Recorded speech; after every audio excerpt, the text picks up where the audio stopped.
కాసేపట్లోనే KTR Jubilee Hills police station కి చేరుకోబోతున్నారు. పెద్ద ఎత్తున కార్యకర్తలు నేతలతో ఇప్పటికే జూబ్లీహిల్స్ పోలీస్ స్టేషన్ దగ్గర ఎక్కువ రద్దీ ఉండడంతో భారీ బందోబస్తు ఏర్పాట్లు చేశారు. ఎక్కడికక్కడ బారికేడ్స్ ను కూడా ఏర్పాటు చేశారు.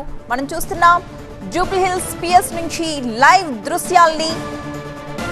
ఫోన్ ట్యాపింగ్ ఎపిసోడ్ లో ఈ రోజు సిట్ ముందు హాజరు కాబోతున్నారు. ఆయన కేటీఆర్ ని విచారించనున్నారు. Joint CP Vijay Kumar, ACP Venkatagiri. KTR విచారణ కోసం ప్రత్యేక ప్రశ్నావళిని సిద్ధం చేసింది సిట్. కేటీఆర్ తో పాటు పిఎస్ దగ్గరకు హరీష్ సహా ముఖ్య నేతలు కూడా వచ్చారు. ఫోన్ ట్యాపింగ్ కేసులో నిన్న కేటీఆర్ కి నోటీసులు ఇవ్వడం జరిగింది. ఇదే కేసులో ఈ నెల 20న హరీష్ ని కూడా విచారించింది సిట్. బీఆర్ఎస్ ఎమ్మెల్యేలను పిఎస్ పరిసరాల్లోకి అనుమతించట్లేదు పోలీసులు. కొద్దిసేపటి క్రితమే ఆయన తెలంగాణ భవన్ దగ్గర బయలుదేరి జూబ్లీహిల్స్ పిఎస్ కి చేరుకోవడానికి మార్గ మధ్యంలో ఉన్నారు. మరి కొద్దిసేపట్లోనే ఆయన పిఎస్ కి చేరుకుంటారు. ఈ నేపథ్యంలోనే పిఎస్ దగ్గర భారీ సంఖ్యలో కార్యకర్తలు మోహరించి ఉన్నారు.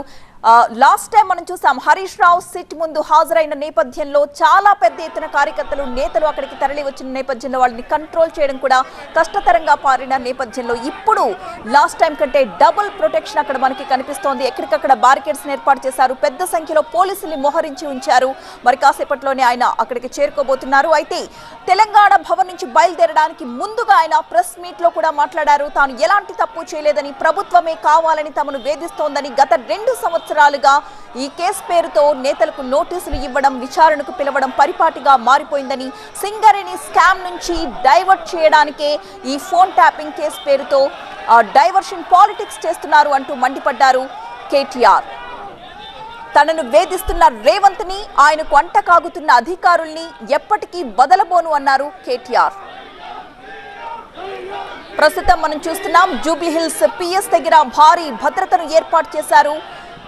మరి కాసేపట్లోనే కేటీఆర్ అక్కడికి చేరుకోబోతున్నారు. కానీ లోపలికి కేటీఆర్ ని మాత్రమే అనుమతిస్తారు. మరెవ్వరిని కూడా, లాయర్స్ ని కానీ, ఆయనతో వచ్చిన నేతల్ని కానీ ఎవ్వరిని కూడా లోపలికి అనుమతించరు. నిన్న రాత్రి ఆయన లీగల్ టీమ్ తో కూడా భేటీ అవ్వడం జరిగింది.